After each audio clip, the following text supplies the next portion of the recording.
Bismillahirrahmanirrahim. Assalamualaikum warahmatullahi wabarakatuh.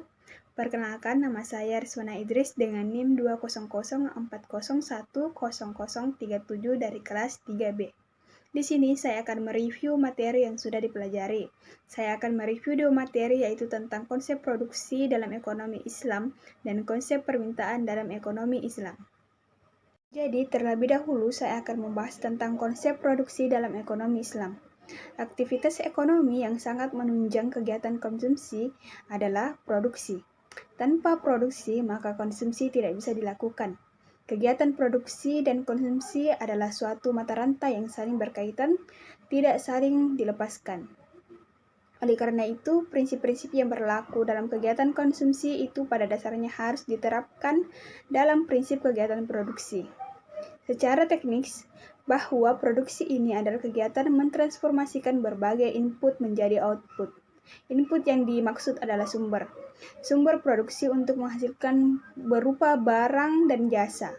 Produksi dalam Islam adalah proses untuk mencari, mengalokasikan, dan mengolah sumber daya menjadi output dalam rangka meningkatkan maslahah bagi manusia. Produksi adalah kegiatan manusia untuk menghasilkan barang dan jasa yang kemudian bisa dimanfaatkan oleh konsumen. Pada saat kebutuhan manusia itu masih sedikit sederhana, kegiatan produksi atau konsumsi ini seringkali dilakukan secara individu atau sendiri-sendiri.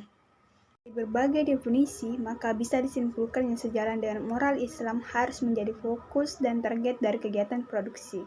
Jadi, kegiatan produksi dalam Islam itu adalah proses mencari, mengalokasikan, dan mengolah sumber daya menjadi output dalam rangka meningkatkan kemaslahatan bagi manusia itu sendiri.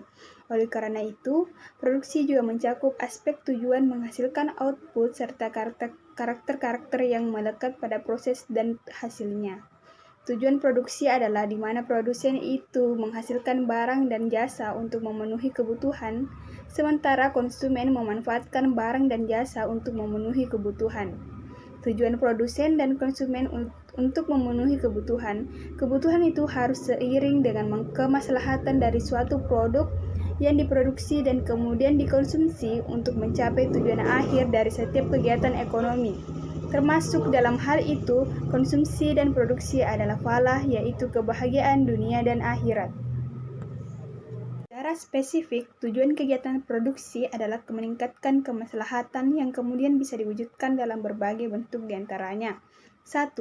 Pemenuhan kebutuhan manusia pada tingkat moderat. 2. Menemukan kebutuhan masyarakat dan pemenuhannya. Yang ketiga, menyiapkan persediaan barang dan jasa di masa depan. Yang keempat, pemenuhan sarana bagi kegiatan sosial dan ibadah kepada Allah Subhanahu wa Ta'ala. Selanjutnya, saya akan membahas tentang konsep permintaan dalam ekonomi Islam.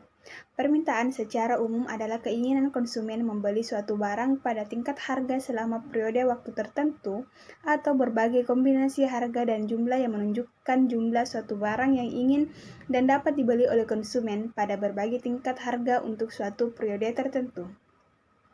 Hukum permintaan adalah makin rendah suatu barang, maka makin banyak permintaan terhadap barang tersebut. Sebaliknya, makin tinggi harga suatu barang, maka makin sedikit permintaan terhadap barang tersebut. Faktor-faktor yang mempengaruhi permintaan yaitu 1. Harga barang itu sendiri. 2. Harga barang yang terkait. 3. Tingkat pendapatan per kapita. 4. Selera atau kebiasaan. 5. Jumlah penduduk. 6. Perkiraan harga di masa mendatang. 7.